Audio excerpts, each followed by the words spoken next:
par Sabina Belli. Sabina Belli qui nous fait la gentillesse d'arriver de Milan, où elle est désormais installée et où elle est présidente de Pomélato. Alors, Pomélato, c'est une année importante pour Pomélato. Ce sont les 50 ans de la maison. Absolument. Alors, je ne peux pas ne pas souligner que 50 ans, c'est très jeune, n'est-ce pas?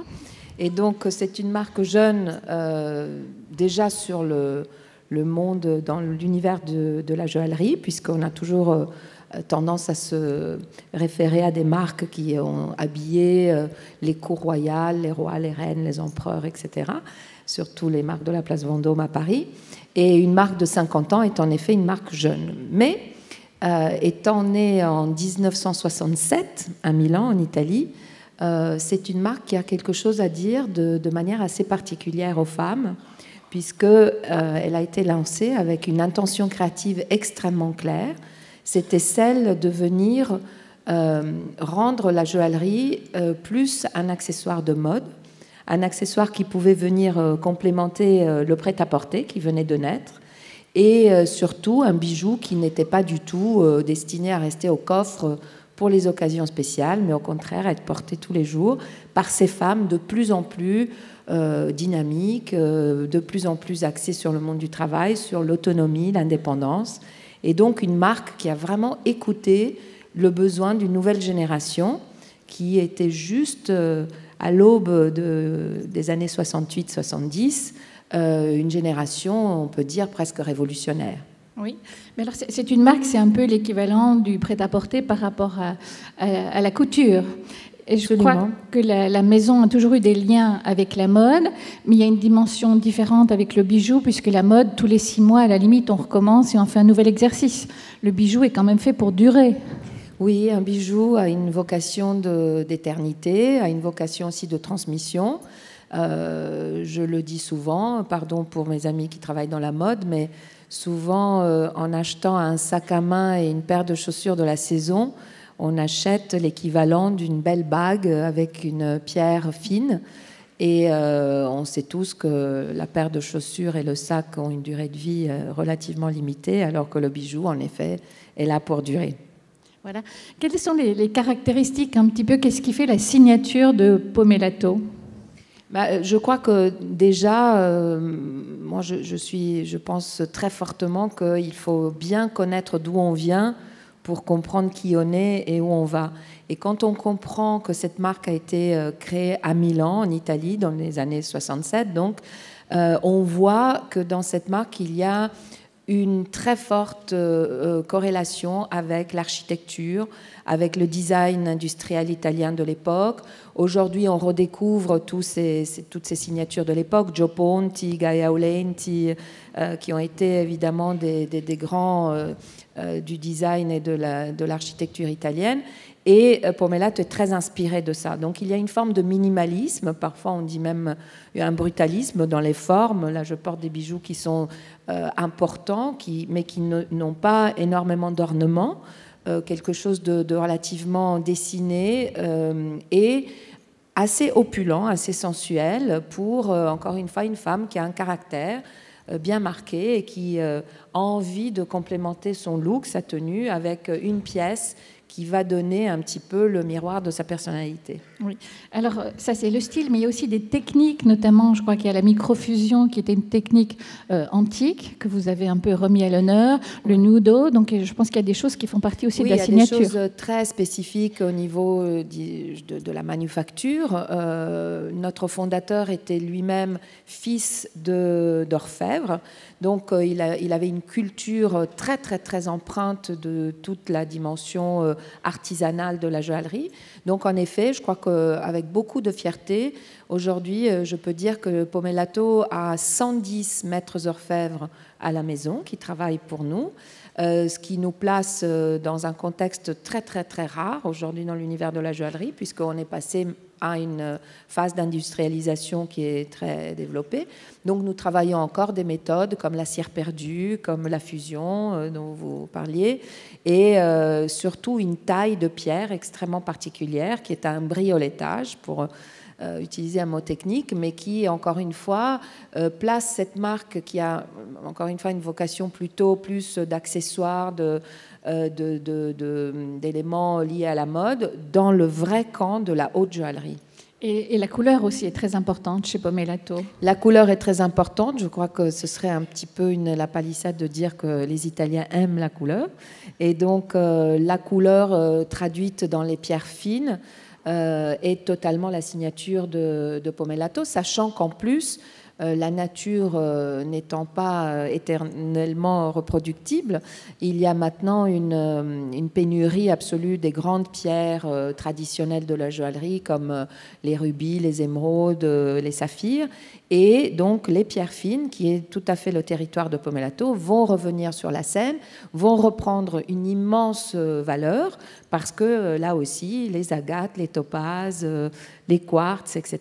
vont devenir de plus en plus rares. Bon, je vais abandonner Sabina et je me tourne vers Elisabeth de Senneville, où là on fait une projection vers le futur. Donc Elisabeth de Senneville, créatrice de mode, techno-designer peut-être plutôt.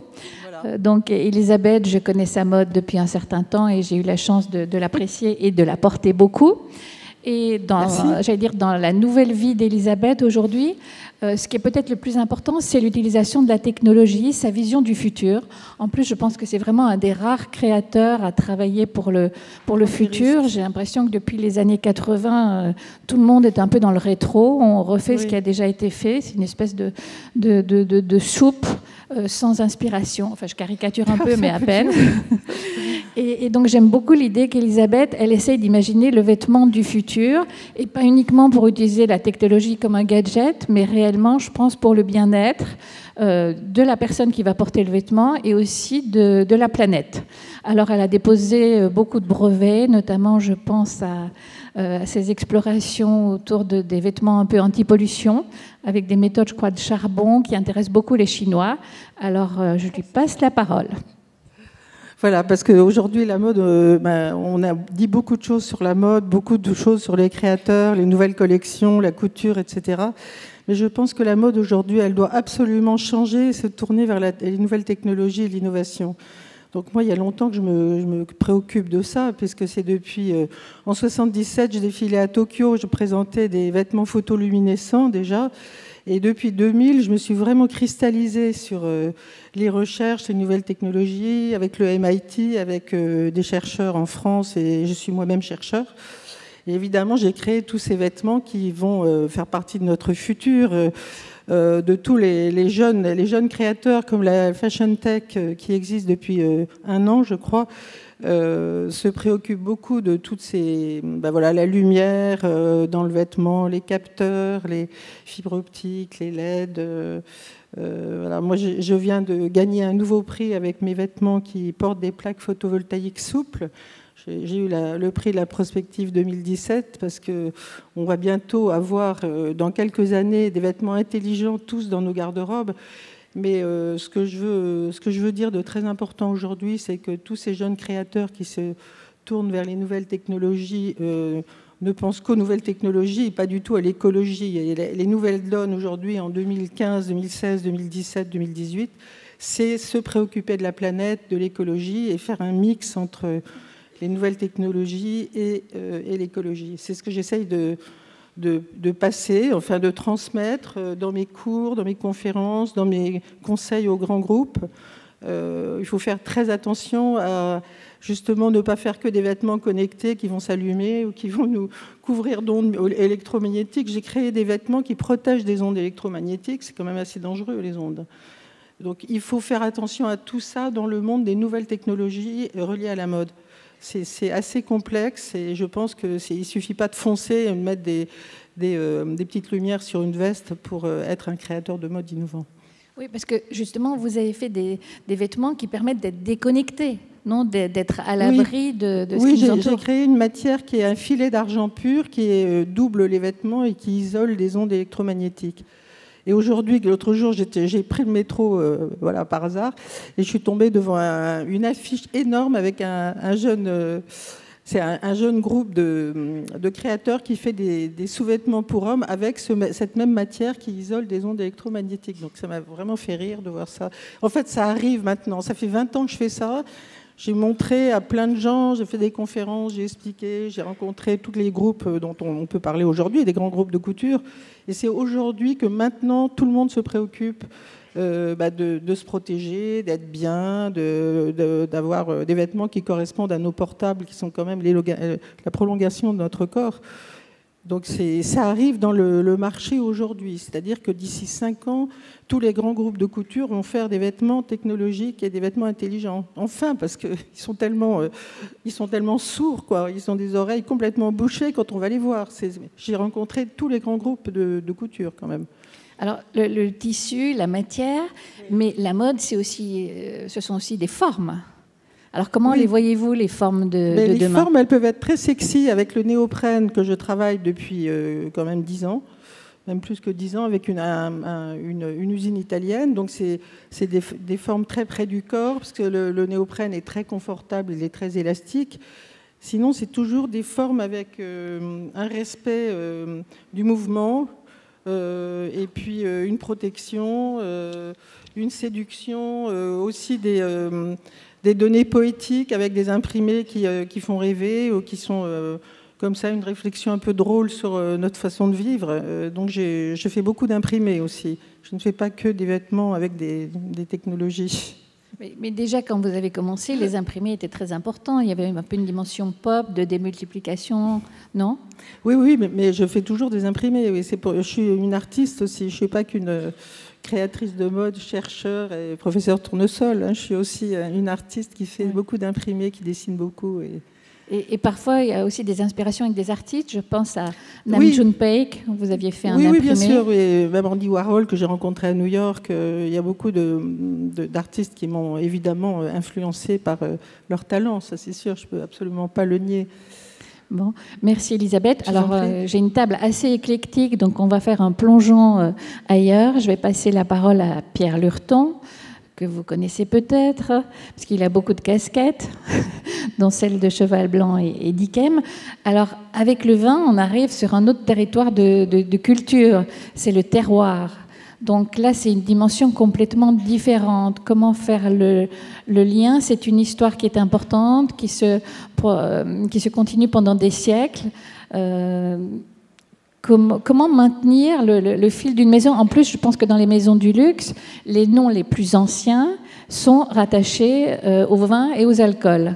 Et notamment, vous avez Yquem. Donc comment ça se passe pour maintenir à la fois une tradition et pour rester quelque chose dont on a envie aujourd'hui ? Alors, pardon. Donc c'est vrai que moi qui suis un amoureux des terroirs, un amoureux des grands vins, je ne pouvais pas rêver mieux que de pouvoir m'occuper de ces deux magnifiques écosystèmes qui sont Cheval Blanc et Yquem. Alors Yquem, c'est l'histoire. J'ai une lettre derrière moi dans mon bureau où il y a marqué « Monsieur le Comte ». J'ai été très heureux de la visite que j'ai faite chez vous. J'ai goûté vos vins, je les ai trouvés excellents. Est-ce que je peux vous en acheter 300 bouteilles ? J'aimerais en échanger quelques-unes avec mon ami George Washington. Alors, il s'agit d'une lettre écrite au comte de l'Ursalus par Thomas Jefferson, qui était un passionné. Et puis, souvent, sur la table d'Yquem, je sors un magnifique décanteur de Baccarat, absolument, qui fait partie de l'histoire, évidemment.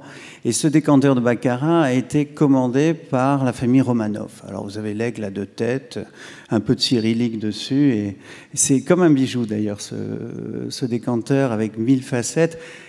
Qu'y a-t-il de plus beau que la couleur d'Yquem ? L'évolution de cette couleur.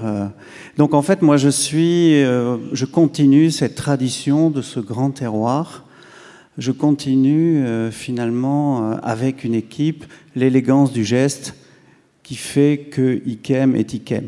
Et je me rends compte que réussir à faire ces grands vins, en plus de la nature évidemment qui est là, c'est la symbiose parfaite entre l'homme et la matière.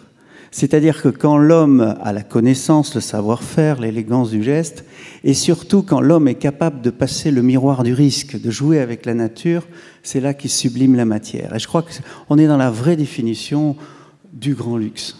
Et dans Ikem, il y a une notion d'intemporalité, évidemment.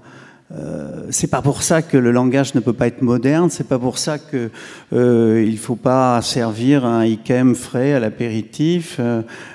C'est parce que hier j'étais avec des dégustateurs qui me disaient mais Monsieur Lurton, il faut attendre 60 ans, 70 ans pour consommer une bouteille d'Ikem.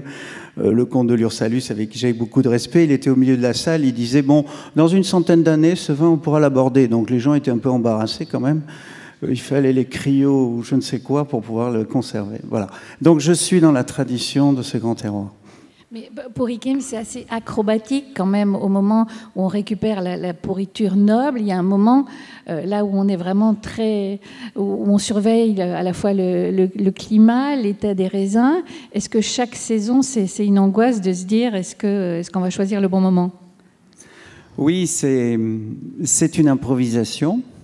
Sur 100 hectares, d'une mosaïque de terroirs très différents, avec ce fameux champignon qui vient coloniser la peau du raisin et concentrer la matière et qui se comporte de façon très différente partout. Et finalement, c'est la magie de ce vin. C'est-à-dire il faut des équipes, et j'ai un directeur technique qui ingère à peu près 2 à 3 kilos de raisin par jour, donc c'est caloric job, et qui donne stratégiquement aux équipes, il faut aller là, là et là. Qu'est-ce qui fait la grandeur d'un grand château d'Yquem? La grandeur d'un grand château d'Yquem, c'est quand vous commencez vos vendanges en septembre, vous picorez quelques raisins, vous en repicorez fin septembre, vous continuez en octobre et vous terminez en novembre. Et en fait, plus les vendanges sont larges et plus vous embrassez l'écosystème de complexité du lieu. Et plus vous avez de complexité de palettes de couleurs, plus l'assemblage de ces palettes de couleurs vont vous donner de la synergie et faire un très grand vin. Et un très grand vin d'Yquem et un très grand vin de Sauternes, puisque c'est quand même le grand Sauternes, c'est un vin qui se construit avec précision, fraîcheur, fruits. On n'est pas du tout dans la lourdeur du sucre. Il y a une question physiologique de se dire j'ai envie d'en boire, mais j'ai envie d'en reboire. Et j'ai envie de l'associer. Donc il faut de la légèreté, il faut de l'élégance. Tout ça, c'est beaucoup de risques. Ça demande beaucoup d'expérience, mais c'est une chose passionnante qui se réinvente tous les ans. Alors l'autre cas, Cheval Blanc, où là, à la fois, on maintient la tradition dans la vinification, mais où il y a aussi récemment des innovations avec un nouveau chai. Est-ce que c'est une façon de se projeter dans l'avenir aussi, d'améliorer c'est dans quel but? Est-ce que c'est important aussi de rénover Oui. En fait, ce chai qui a été construit en 2011... avec l'appui évidemment de Bernard Arnault et d'Albert Fer qui sont mes actionnaires. On a choisi un architecte, Christian Porzampar, Prisker Price, qui n'avait jamais fait de chai d'ailleurs. Il avait bu du Cheval Blanc, ça pouvait lui donner une certaine inspiration. Et la première fois, je me rappelle, quand il y avait un trou béant devant moi, il me dit « Pierre, tu le vois comment ton chai ?» J'ai dit « Écoute, je ne veux pas un chai technologique. Je veux quelque chose qui soit contemporain dans la forme, avec beaucoup de sensualité. J'aimerais à l'intérieur que ça soit l'atelier du vin. Pas cette image technologique du vin que tout le monde est capable de reproduire, mais l'atelier du vin. Et je voudrais suffisamment d'espace pour mettre en chorégraphie l'élégance du geste. C'est finalement tout l'aboutissement de ce qu'on essaie de faire. Et là, on a construit un chai très contemporain. Donc, on peut s'imaginer partir dans le 21e siècle, et on en a tellement parlé de cette architecture. Et à l'intérieur, vous restez dans le 19e, dans la façon de travailler, traditionnelle, avec soutirage en barrique, etc. Des petites cuves, parce qu'il y a autant de cuves que de parcelles pour séparer les vinifications, c'est important. Et là, on se rend compte que, finalement, on est dans l'intemporalité, puisqu'on a à la fois construit sur l'architecture 21e et le 19e dans la vinification. Et c'est ce qui traduit au mieux l'intemporalité d'un lieu. Merci. Alors, je vais passer à un autre liquide. Donc, je passe la parole à Guillaume Gélusseau. Donc, Guillaume est arrivé assez récemment chez Shiseido. Donc Shiseido au Japon, c'était une marque créée par un pharmacien et puis qui est devenue le numéro 1 des cosmétiques au Japon.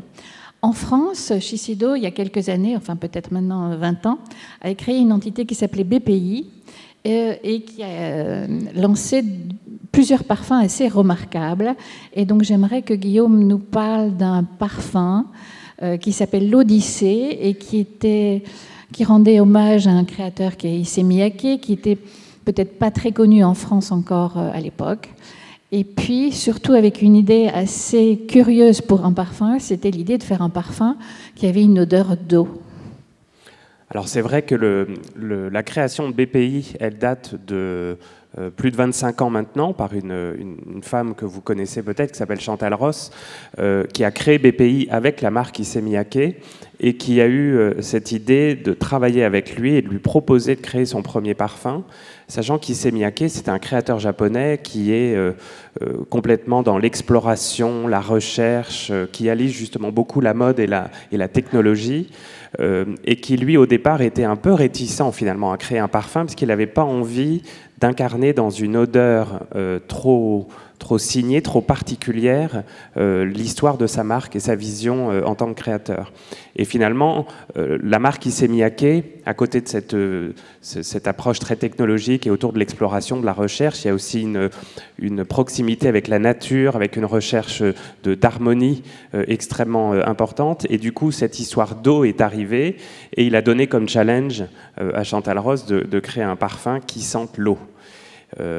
Et ce qui est assez extraordinaire au final, c'est que la création de l'Odyssée, avec ce très joli jeu de mots en plus, eh bien c'est une fragrance qui est très loin de sentir l'eau, puisque c'est une fragrance très signée, florale, marine, qui a été créée par Jacques Cavalier, et qui justement exprime cette idée de pureté de l'eau, de transparence, et en même temps avec énormément de corps et de puissance.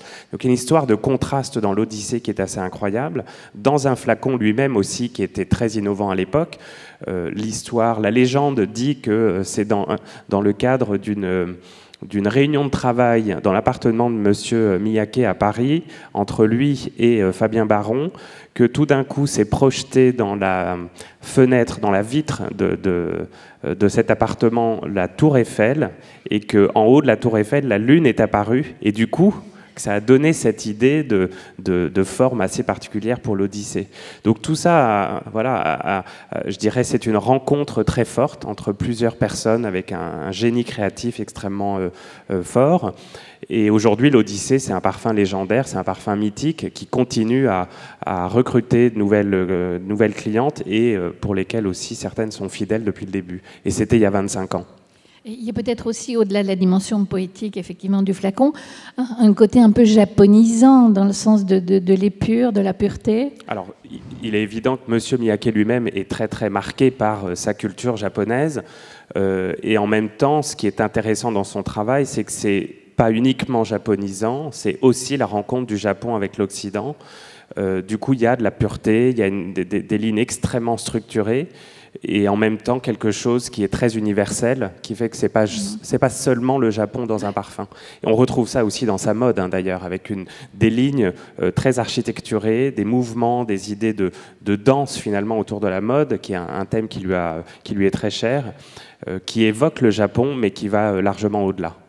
Alors, je voudrais parler d'un autre parfum aussi que j'aime particulièrement, et qui est un petit peu un cas d'école complètement atypique, c'est-à-dire c'est le parfum de Narciso Rodriguez. Donc, c'est un premier parfum, un créateur qui est à peine connu en Occident, mais qui est plutôt très connu aux États-Unis. Il a habillé Michelle Obama, et il voulait un parfum autour d'une odeur d'un musc égyptien. Et puis le parfum a été développé avec BPI. C'est un parfum qui recrute de nouveaux amateurs un peu chaque année, qui est, je crois, leader en Italie.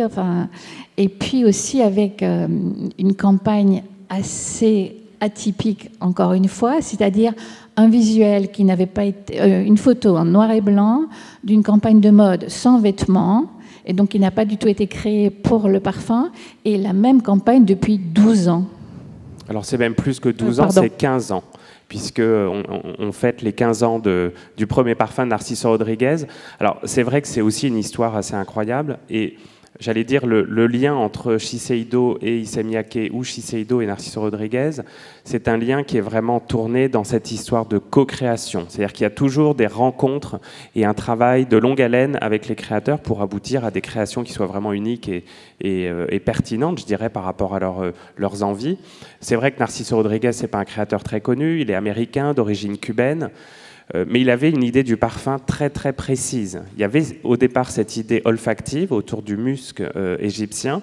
Il avait vraiment envie de travailler autour de cette structure olfactive-là. Et c'est ce qui a été travaillé alors, à l'époque avec deux grands nés de la parfumerie, Francis Kurkdjian et Christine Nagel.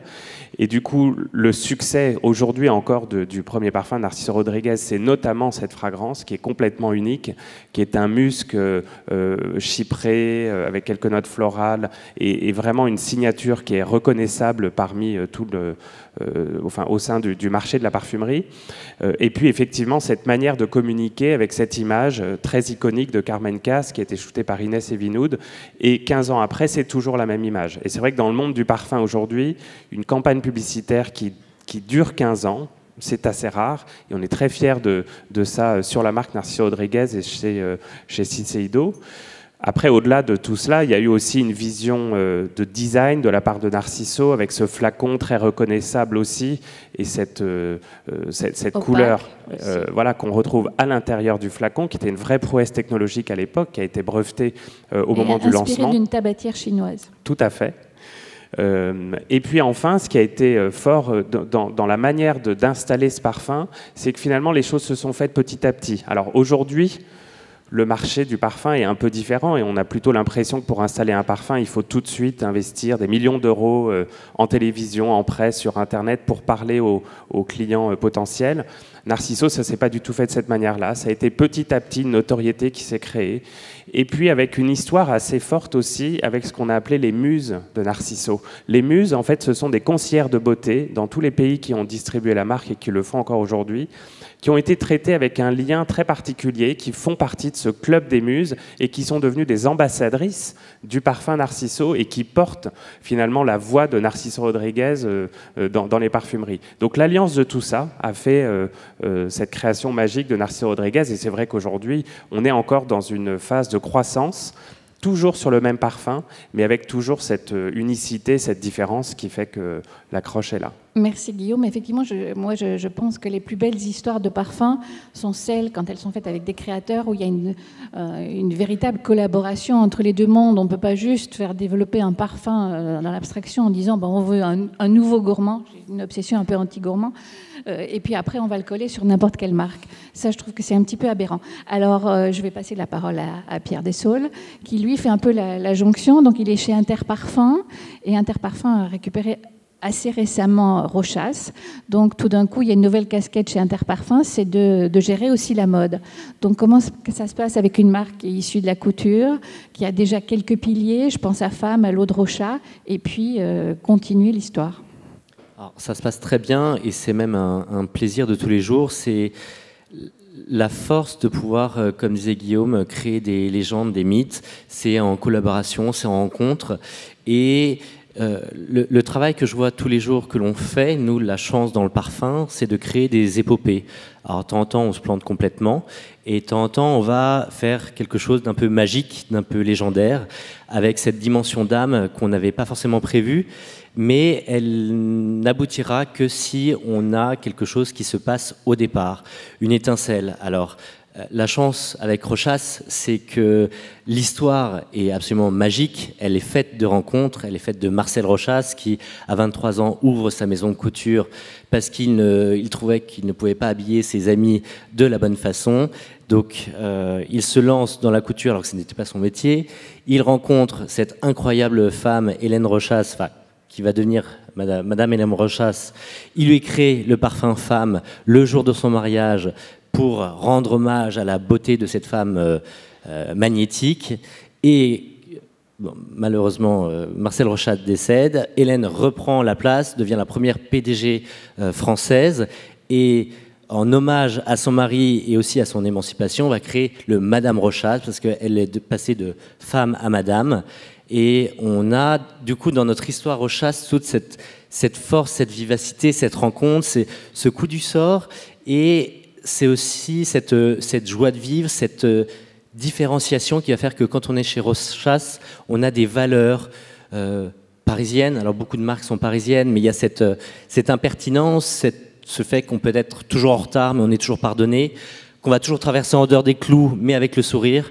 Et il y a tous ces petits moments magiques qui font qu'on va avoir ce petit supplément d'âme, cette petite histoire. Et avoir toutes ces légendes, tous ces atouts nous permettent de créer de nouvelles histoires. Alors aujourd'hui, on a la force d'avoir Alessandro Dell'Acqua qui design la mode femme, qui est extrêmement talentueux et extrêmement étonnant, parce que quelqu'un d'assez, on en parlait tout à l'heure, d'assez secret, d'assez timide. Donc il faut percer un peu la carapace, il faut apprendre à le connaître, et lui a dû apprendre à connaître la maison Rochas. Donc on lui a demandé, ce qui est quand même quelque chose de très difficile, de travailler pour une marque qui n'est pas la sienne. Donc comment se l'approprier ? C'est en tournant autour des codes, c'est en les faisant vivre, c'est en créant cette rencontre. Et la rencontre, elle a eu lieu avec le dernier lancement qu'on a fait, Mademoiselle Rochas, qui est la suite logique d'un femme, madame, mademoiselle, mais autour de valeurs, d'impertinence, de rire, de sourire, d'inattendu.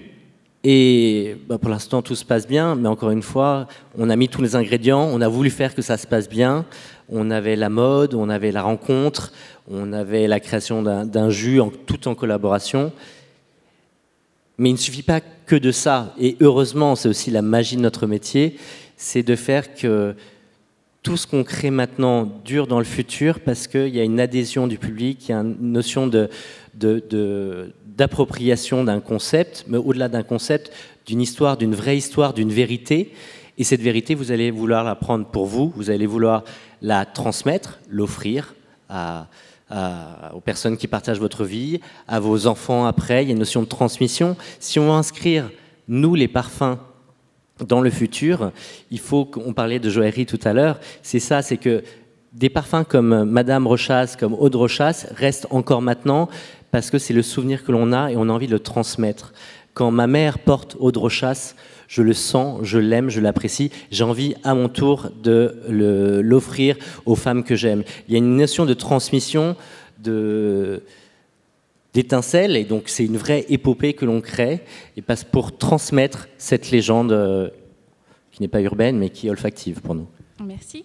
Alors, je voudrais vous demander à tous, Guillaume, tu peux me passer le micro, ce que c'est pour chacun dans votre secteur et avec vos marques, ce que représente justement la culture chacune dans vos marques. Donc, pour Pomellato, c'est quoi la culture de la marque? Qu'est-ce qu'il est important de continuer à véhiculer?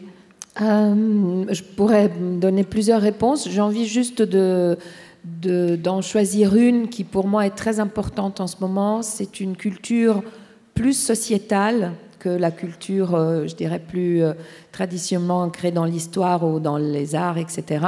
Pomellato étant né en 1967, à ce moment donc de l'histoire des femmes où une révolution sociale était en train de s'installer, est une marque de femmes aujourd'hui pour les femmes. Nous avons 74% de notre masse salariale qui sont des femmes. Je suis la présidente femme de cette marque. C'est une marque qui a été conçue pour que les femmes puissent l'offrir elles-mêmes comme une forme de plaisir et de récompense d'un effort, d'un travail, d'un moment de joie, etc. Et donc, notre culture est très autour des femmes, et il se trouve que récemment, vous l'avez certainement vu lors de la campagne présidentielle américaine, lors d'un certain nombre d'événements plus récents, les femmes, notamment les femmes de ma génération et de la tienne, Antigone, où on pensait que quand nous étions jeunes, quand nos mères étaient jeunes, on avait réglé tout un certain nombre de soucis liés à la parité, à l'égalité, etc. Eh bien, ce n'est pas du tout vrai. Aujourd'hui, les femmes ont besoin d'être encore soutenues, écoutées. Donc, nous avons lancé un programme corporate d'entreprise, #Pomellato for Women, qui a cette vocation, d'un point de vue corporate, d'une part, de soutenir tout un certain nombre de causes, liées à la parité, à l'égalité, donc l'accès à l'éducation, la prise de parole contre la violence domestique qui est faite aux femmes. Une femme sur 3 subit des violences domestiques aujourd'hui dans le monde, contre des inégalités par rapport au salaire dans l'entreprise, par rapport au rôle dans le monde des arts, du cinéma, etc., donné aux femmes. Et donc, Pomellato a cette vocation culturelle de se rapprocher de la féminité aujourd'hui, qui n'est pas du tout un sujet clos. Et Guillaume, la culture de marque par rapport aux créateurs, je pense que c'est leur laisser la parole aussi. C'est clairement ça. Je pense que, je l'ai dit tout à l'heure, j'ai employé le mot de co-création. Chez Shiseido, la culture pour nous, c'est la force qu'on attache à la création, à la créativité, et derrière ça, à des points de vue, à des partis pris, en essayant de faire en sorte qu'on est là justement pour aider, ou en tout cas pour accompagner nos créateurs à accoucher de nouvelles créations. J'ajoute 3 minutes. Pierre, Pierre Lurton, culture de marque. Culture de marque. Il est évident que pour moi, l'importance pour ces 2 marques absolument magnifiques, c'est de trouver les personnes qui vont continuer la marque.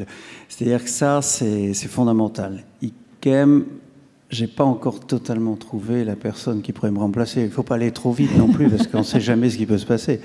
Mais en ce qui concerne Cheval Blanc, effectivement, j'ai un bras droit qui est dans l'esprit de cette propriété et qui va continuer. Donc il y a un esprit de continuité dans la marque, effectivement, continuer cette tradition qui sont ces grands vins. Je crois que la cuisine n'est pas trop à changer, simplement le discours peut se moderniser, la consommation peut s'élargir. C'est évident. Alors, une phrase chacun. Je suis désolé, je vais être comme ça parce que sinon, il n'y a même pas le temps pour déjeuner. Allez, une phrase pour terminer. Alors, pour moi, la culture de ma marque, c'est évidemment les nouvelles technologies, l'art, l'innovation. Et je transmets, j'aide beaucoup de jeunes à accéder à toutes ces innovations et à avancer. Voilà. Pierre, la dernière. Alors, moi, j'ai déjà dit beaucoup de choses, donc aussi remettre au centre l'humilité qui nous fait bien avancer.